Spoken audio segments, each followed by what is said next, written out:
Hello everyone. सो आज का हमारा टॉपिक होने वाला है एनसीएफ नेशनल करिकुलम फ्रेमवर्क, जो कि 2005 में आया था। काफ़ी इंपॉर्टेंट टॉपिक है बीएड के लिए भी, जेबीटी, एमएड, जो भी आप टीचिंग एग्जाम्स की प्रिपरेशन कर रहे हो उसके लिए भी काफ़ी इंपॉर्टेंट है। ऑब्जेक्टिव एग्जाम्स में भी इसके क्वेश्चन पूछे जाते हैं और सब्जेक्टिव में तो पूछे ही जाते हैं। सो बिना कोई टाइम वेस्ट किए चलिए शुरू करते हैं। सो पहले देख लेते हैं बेसिक इन्फॉर्मेशन क्या है। ये भी एग्जाम में पूछी जाती है, इसलिए हर एक छोटी से छोटी इन्फॉर्मेशन पे आपको ध्यान रखना है। सो इसके चेयरमैन कौन थे? प्रोफेसर यशपाल जी थे, वो इनके चेयरमैन थे। इसमें टोटल 35 मेंबर्स थे। उनमें कौन कौन थे 35 मेंबर्स में? डिसिप्लिन्स जो थे, अलग अलग डिसिप्लिन्स थे, उनसे रिलेटेड स्कॉलर्स थे एंड प्रिंसिपल्स थे स्कूल्स के, टीचर्स को भी इंक्लूड किया था यहाँ पे। Representations of well known NGOs जो थे उनकी भी यहाँ पे रिप्रेजेंटेशन थी और एनसीईआरटी के मेंबर्स थे यहाँ पर। यहाँ पे पब्लिक ओपिनियन वगैरह भी लिए गए थे, क्योंकि जो ये एनसीएफ 2005 है ये काफ़ी ब्रॉड तरीके से रिव्यू किया था इन्होंने और फिर उसके बाद इन्होंने अपनी रिपोर्ट सबमिट की थी। ये पब्लिश किसने किया था? ये एनसीईआरटी ने पब्लिश किया था, national council for educational research and training. ये काफ़ी इजी लगेगा आपको, क्योंकि एनसीईआरटी हमारी डेली लाइफ में हमारी जुबान पे रहता है, लेकिन एग्जाम में क्वेश्चंस पुटअप किए जाते हैं फुल फॉर्म क्या है, और उसमें कई बच्चे गड़बड़ी भी कर देते हैं। सो हमें ध्यान रखना है। कौन सी सीरीज थी ये? फोर्थ नेशनल करिकुलम फ्रेमवर्क था। इससे पहले 1975, 1988 और 2000 में करिकुलम फ्रेमवर्क आ चुके थे और उसके बाद भी दो आए थे, 2009 और 2014 में। रिसेंटली अभी जो 2020 के अंडर एक और करिकुलम फ्रेमवर्क भी आ चुका है स्कूल एजुकेशन के लिए। यूनियन एजुकेशन मिनिस्ट्री जो थी, एक तरीके से एजुकेशन मिनिस्ट्री जो थी उसके अंडर था ये, उन्होंने उसके अंडर काम किया जा रहा था गवर्नमेंट ऑफ इंडिया के अंडर। पर्पस क्या था? To serve as a guideline for syllabus, textbook and teaching practice for school in India. ये टाइम चेंज हो चुका था, सब कुछ अपडेट करना था, सिलेबस भी, करिकुलम भी, टेक्स्ट बुक भी और टीचिंग मेथड्स को भी अपडेट करना था। तो मेन मोटिव इनका ये था। ये पूरा वही 21 जो नेशनल फंक्शनल ग्रुप है वो थे, ये भी हमें याद रखना है, क्वेश्चन पूछा जाता है कि 21 ग्रुप्स में इसको डिवाइड कर दिया गया था कि जो मतलब 21 एरिया के ऊपर ये काम कर रहे थे मेनली। हर एक ग्रुप को एक एक एरिया डिवाइड कर अलॉट कर दिया था कि कैसे क्या उसमें होगा, कैसे काम करना है, क्या उनकी रिकमेंडेशंस थी, क्या नई चीज़ें ऐड करनी है और कैसे अप्लाई करनी है। ओके, तो ये है पूरा ऑब्जेक्टिवली अगर आप लिखो तो ये पूरा आ जाएगा उसमें।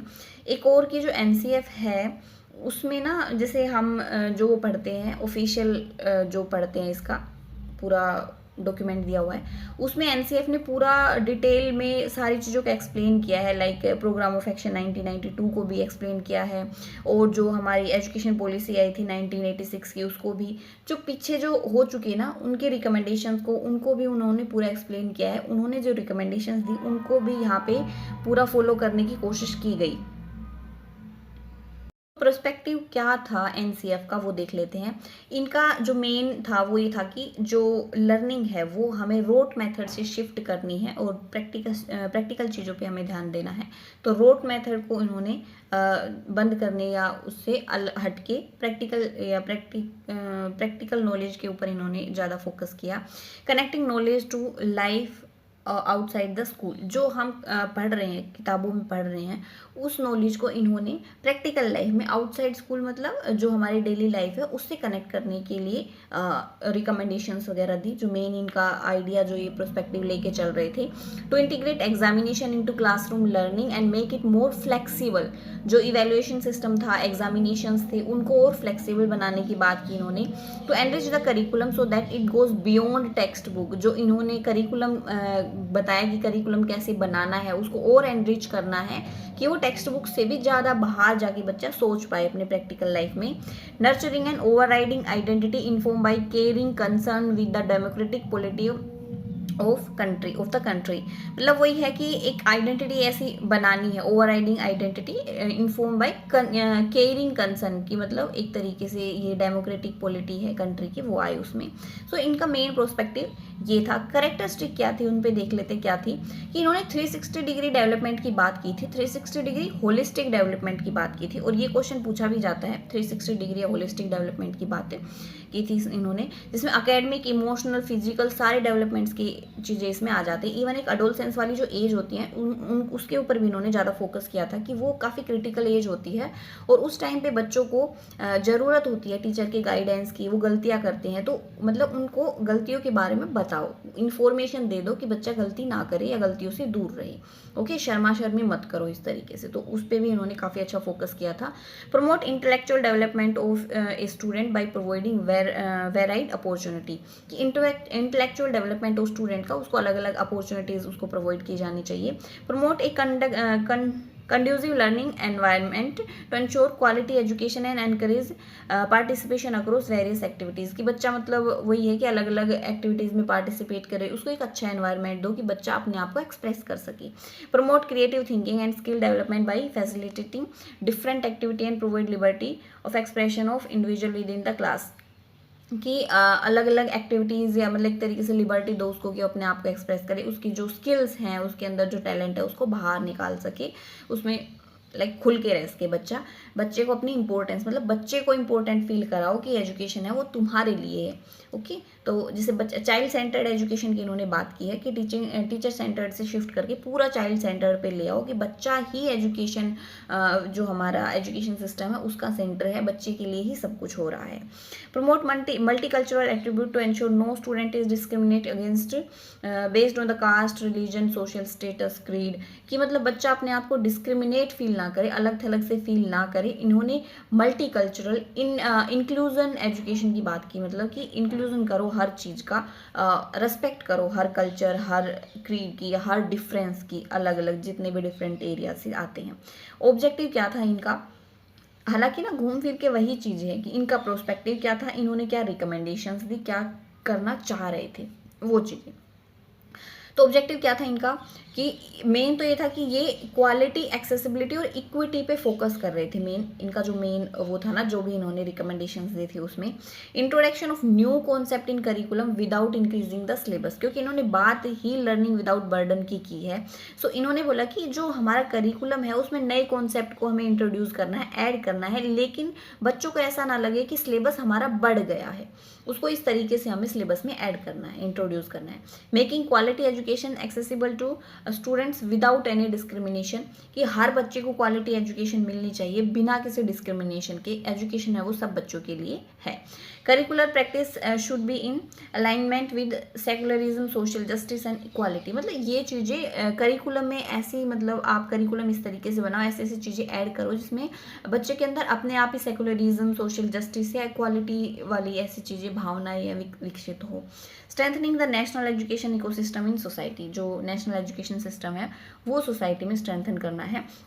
नेशनल एजुकेशन सिस्टम मतलब कोर करिकुलम की इन्होंने बात की थी कि 70% जो करिकुलम है वो पूरे ऑल ओवर इंडिया में सेम होना चाहिए, और जो 30% करिकुलम होता है वो रीजनल लेवल पर या लोकल लेवल की जो चीज़ें हैं उसमें ऐड करो, कि बच्चा जो है वो लोकली भी अपने आप को कनेक्टेड फील कर पाए, उसको पता हो, नॉलेज हो अपने आसपास की, लोकल लेवल की, लोकल जो लाइक हीरोज़ होते हैं जिन्होंने अच्छा काम किया है, क्या चल रहा है, कैसा एनवायरनमेंट है, कहाँ पे हम रहते हैं, क्या बेनिफिट्स हैं हर चीज़ के, एग्रीकल्चर वगैरह से रिलेटेड भी, मतलब उसको लोकली भी कनेक्ट करो। और जो ऑल ओवर नेशन, मतलब नेशनल इंडिया की बात आती है तो 70% सिलेबस उन्होंने इंडिया का रखा। और इसके बेनिफिट्स भी थे कि मान लो एक बच्चा है वो एक जगह पे पढ़ता है, लेकिन जॉब के लिए वो अलग अलग जगह पे भी जा सकता है, और मतलब एक जैसा करिकुलम हो जाएगा तो एक जगह से दूसरी जगह जाने में आसानी रहेगी, और सेम करिकुलम चलेगा तो मतलब वही है कि कनेक्टिविटी फील होगी। गाइडिंग प्रिंसिपल्स, जो 5 गाइडिंग प्रिंसिपल्स थे उनसे रेगुलरली क्वेश्चंस आते हैं।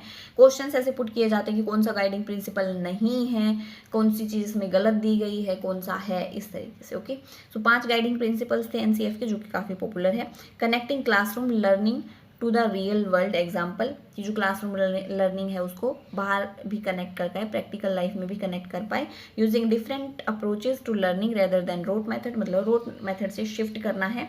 Enhancing the curriculum in order to provide knowledge and experience that go beyond textbook, like curriculum को हमें इस तरीके से एनहांस करना है, इस तरीके से हमें अच्छा बनाना है कि बच्चा जो नॉलेज या एक्सपीरियंसेस ले करिकुलम के थ्रू वो टेक्स्ट बुक से भी बाहर मतलब सोच पाए, क्रिटिकल थिंकिंग कर पाए उस चीज़ के ऊपर।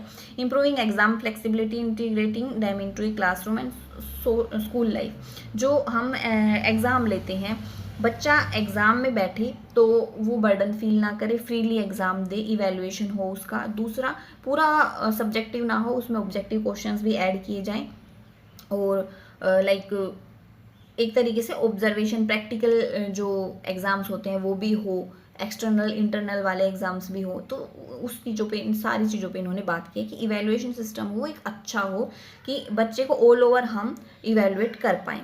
Developing N over reaching identity inform by the concern with in the countries democratic polity की ओवर राइडिंग आइडेंटिटी जो है वो हमें बच्चे के अंदर लेके आनी है।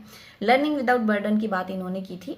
किस किस चीज़ पे फोकस किया था वो देख रहे हैं। लर्निंग विदाउट बर्डन है, उस पर इन्होंने बात की थी कि जो बच्चा है वो सिर्फ बुक्स के नीचे दब के ना रह जाए, उसके लिए जो ये लर्निंग वाली जो प्रोसेस है वो काफ़ी जॉयफुल हो, एक्सपीरियंस हो उसका, वो लाइक एग्जामिनेशंस वगैरह है वो स्ट्रेस में ना दे, एक तरीके से मतलब हंसते खेलते दे, इंजॉय करता हुआ दे।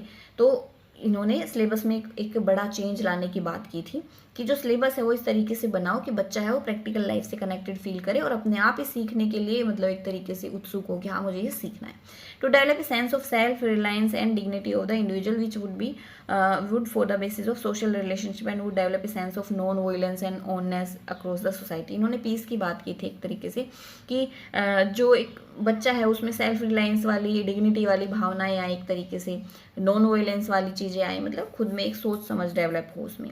To develop a child centred approach and to promote universal enrolment and retention up to the age of 14। इन्होंने चाइल्ड सेंटर्ड अप्रोच की बात की थी कि जो बच्चा है वो सेंटर है पूरे एजुकेशन सिस्टम का। यूनिवर्सल एनरोलमेंट के ऊपर इन्होंने फोकस किया कि 14 साल तक के जो बच्चे हैं उनका यूनिवर्सल मतलब सभी का एनरोलमेंट हो और रिटेंशन हो उसकी, कि बच्चा स्कूल में रह के पढ़ रहा है। इस पर भी इन्होंने बात की थी। To inculcate the feeling of oneness, democracy and unity of in the student and curriculum is and enable to strengthen our national identity and enable new generation revaluate. मतलब वही है कि बच्चे में देश प्रेम की भावना और डेमोक्रेसी वाली चीज़ें हैं वो स्ट्रेंथन हो जाए, एक तरीके से एक खुद की आइडेंटिटी वो डेवलप कर पाए, नेशनल आइडेंटिटी को वो फाइंड आउट कर पाए, तो वो चीज़ें भी उसमें आनी चाहिए। जेपी नायक जी ने डिस्क्राइब किया था कि इक्वलिटी, क्वालिटी और क्वांटिटी, इन 3 चीज़ों पे दिया था। एक एक्सक्लूसिव ट्रायंगल बनाया, मतलब आप इसको भी याद रख सकते हो एक्सक्लूसिव ट्रायंगल नाम से, कि इंडियन एजुकेशन में कि इन 3 चीज़ों पे फोकस होना चाहिए कि सबको इक्वल लेवल पे एजुकेशन मिले, क्वालिटी एजुकेशन मिले और क्वांटिटी मतलब जब तक वो पढ़ना चाहिए क्वांटिटी में भी एजुकेशन मिले। Which respect to social context, NCF 2005 has ensured that irrespective of caste, creed, religion and sex all provided with the standard curriculum, कि मतलब कोई डिस्क्रिमिनेशन नहीं होना चाहिए, सभी को इंक्लूड करना है जो भी हम करिकुलम बनाएंगे, कि सब कोई भी है वो अपने आप को डिस्क्रिमिनेट फील ना करे, वो चाहे किसी भी कास्ट का हो, कोई भी मतलब मैन हो, वुमेन हो, क्रीड, रिलीजन कोई भी हो, सबको इंक्लूड करके हमें चलना है। कौन कौन से करिकुलर एरियाज इन्होंने इसमें कवर किए थे, तो इन्होंने लैंग्वेज की बात की थी, यहाँ पे 3 लैंग्वेज फॉर्मूला की बात की थी इन्होंने, कि लाइक मल्टी लिंगुअल जो एजुकेशन है उस पर भी काफ़ी फोकस किया था कि जितनी लैंग्वेज सीख सको उतना अच्छा है। 3 लैंग्वेज फॉर्मूला में कि फर्स्ट जो हिंदी स्टेट थे उनमें हिंदी, फिर इंग्लिश वाला ऑप्शन भी दे दिया था सेकंड, थर्ड मतलब आप कोई भी मॉडर्न इंडियन लैंग्वेज चूज़ कर सकते हो। जो नॉन हिंदी वाले थे उनके लिए लाइक जो प्राइमरी एजुकेशन है वो तो मदर टंग में ही होगी, चाहे वो किसी भी एरिया से हो, लेकिन आप जो सेकंड जो लैंग्वेज है वो चूज़ कर सकते हो, इंग्लिश और कोई भी इंडियन लैंग्वेज में, एंड जो थर्ड लैंग्वेज है वो भी कोई भी इंडियन लैंग्वेज होगी या इंग्लिश होगी। तो इस तरीके से हमें चूज़ करनी थी और 3 लैंग्वेज की इन्होंने बात की थी। मैथमेटिक्स की बात की थी कि मैथमेटिक्स का इतना बेसिक आना चाहिए कि आप जो रियल लाइफ में हम यूज़ करते हैं वो चीज़ें हो, और प्राइमरी लेवल पर ही एक बेसिक एजुकेशन दी जाए मैथमेटिक्स की, कि बच्चा मैथ से इंट्रोड्यूस हो जाए और वो अपने डे टू डे लाइफ में जो चीज़ें होती है प्रैक्टिकली वो चीज़ें आराम से वो कर पाए। कंप्यूटर की बात की थी, मतलब कंप्यूटर इन द सेंस इसमें जो भी मॉडर्न टेक्नोलॉजीज़ हैं, कंप्यूटर वगैरह उस टाइम पे ज़्यादा पॉपुलर थे, तो उस टेक्नोलॉजी से भी बच्चा है वो लाइक उसको आना चाहिए इतना कि वो डे टू डे लाइफ जो है वो इजीली कर पाए, बेसिक नॉलेज है कंप्यूटर की वो होनी चाहिए। साइंस एजुकेशन देने की बात की थी, सोशल साइंस पे भी उन्होंने फोकस किया था, और आर्टिकल एजुकेशन, यहाँ पे अडल्ट एजुकेशन आएगा। अडल्ट एजुकेशन पे भी इन्होंने काफ़ी फोकस किया था। अडोलसेंस वाली जो मैंने एज बताई कि अडोलसेंस में काफ़ी क्रिटिकल एज होती है, मेंटली प्रेशर होता है, काफ़ी चेंजेस से गुजरता है बच्चा, तो वहाँ पे उन्होंने बात की थी कि उसको एक सपोर्ट की ज़रूरत होती है, तो अडल्ट एजुकेशन भी ज़रूरी है। हेल्थ और फिजिकल एजुकेशन पर काफ़ी फोकस किया था कि फिजिकल एजुकेशन भी बहुत ज़रूरी है। स्टडी ऑफ पीस की बात की थी कि जो पीस है वो हर एक सब्जेक्ट, हर एक करिकुलम के साथ अटैच होना चाहिए, मतलब पीस को इन्वॉल्व, उसके अंदर इन्वॉल्व करके ऐड करके पढ़ाया जाए। वर्क और एजुकेशन की बात की थी, जो एजुकेशन है उसको वोकेशनलाइजेशन से कनेक्ट करो कि जो हम एजुकेशन दे रहे हैं उसका रिजल्ट कुछ ऐसा प्रोडक्टिव हो कि सोशली तौर पर कुछ प्रोडक्टिव हमारे सामने निकल के आए। एक मतलब जीवन यापन के लिए कोई भी जो स्टूडेंट है, कोई भी बच्चा है, आदमी है, वो कमा सके एजुकेशन लेने के बाद, तो उसको वर्क से कनेक्ट किया था। सिस्टमेटिक रिफॉर्म की यहाँ पे बात की थी कि यार बहुत सारे रिफॉर्म की, मतलब जो अब तक के जो वो आ चुके थे, पॉलिसीज़ वगैरह आ चुकी थी, उनको इन्होंने अच्छे से इम्प्लीमेंट करने की बात की थी। और भी कुछ कुछ चीज़ें थी जो जिन पे ज़्यादा फोकस किया था। लाइक रिफॉर्म की बात की इन्होंने, education system to bring about a curriculum that is learner centric, learner centre पे इन्होंने बहुत ज़्यादा ध्यान दिया था। Has a flexible process, teaching methods जो हैं वो, और एक अच्छी मतलब फ्लेक्सिबल प्रोसेस को यूज़ करना है हमें पढ़ाने में, कि बच्चे के अकॉर्डिंग पढ़ाना है। हर एक बच्चे का माइंडसेट अलग अलग होता है, उसको अलग अलग मेथड से समझ में आएगा। तो बच्चे को जब तक समझ में, मतलब हमारा मेन टारगेट ये होना चाहिए कि बच्चे को समझ में आ रहा है, बच्चे तक नॉलेज पहुंच रही है, उसको समझ में आ रही है, उसने इनटेक कर लिया उसका, चाहे वो किसी भी तरीके से हो। टीचर का मेन काम यही होता है। Provide learner autonomy, teacher play a role of a facilitator, support and encourage learning, involve active participation of learner, develop multidisciplinary curriculum. Like जो टीचर है वहाँ पे, अब जब लर्नर सेंट्रिक हो गया है सब कुछ, तो एक फैसिलिटेटर का काम करेगा, मतलब वो फैसिलिटी प्रोवाइड कराएगा बच्चों को, बच्चा करके खुद सीखेगा। लर्निंग बाय डूइंग पे इन्होंने फोकस किया। प्रैक्टिकल एजुकेशन पे इन्होंने फोकस किया, प्रैक्टिस जितना करेगा उतना अच्छा उनके बिहेवियर में चेंज आएगा, उस पर इन्होंने फोकस किया। तो यहाँ पे लाइक ह्यूरिस्टिक मेथड वाली चीज़ें आ गई कि बच्चा खुद करके सीखेगा। जो प्रोसेस है उनकी सीखने की वो ये है कि वो खुद सीखेगा, खुद इन्वॉल्व होगा उस चीज़ में। जो टीचर है वो फैसिलिटेटर है, गाइड है, बच्चे को गाइड करेगा किस डायरेक्शन में उसको जाना है, उसको किस किस चीज़ों की ज़रूरत है, किस नॉलेज की ज़रूरत है, किस पॉइंट पे वो लाइक सही कर रहा है, गलत कर रहा है, तो उसको सिर्फ गाइड करना है। अब टीचर सेंट्रिक एजुकेशन यहाँ पे ख़त्म करने की बात की थी। Bring about multiple and divergent exposure, उसको मतलब डाइवर्जेंट एक्सपोजर देना है। Multifarious continuous appraisal in education system, मतलब इन्होंने एक तरीके से मल्टी डिसिप्लिनरी की बात की थी, बहुत सारे मतलब सब्जेक्ट्स या डिसिप्लिन हैं उसको इंट्रोड्यूस करो। बच्चा अपनी पसंद से कुछ भी चूज़ करके पढ़ सकता है, अपनी नॉलेज को गेन कर सकता है। तो ये रिफॉर्म की इन्होंने बात की थी यहाँ पे। सो ये थी आज की क्लास, इसमें मोटे मोटे तौर पे सब कुछ कवर कराने की कोशिश की है, सब्जेक्टिव और ऑब्जेक्टिव तौर पे दोनों तरीके से। सो आई होप आपको ये क्लास अच्छी लगी होगी, हेल्पफुल होगी आपके लिए। सो अगर आपको क्लास हेल्पफुल लगी हो तो चैनल को शेयर करिए, लाइक करिए, सब्सक्राइब करें। Thanks for watching this video. मिलते हैं नेक्स्ट वीडियो में नेक्स्ट टॉपिक के साथ।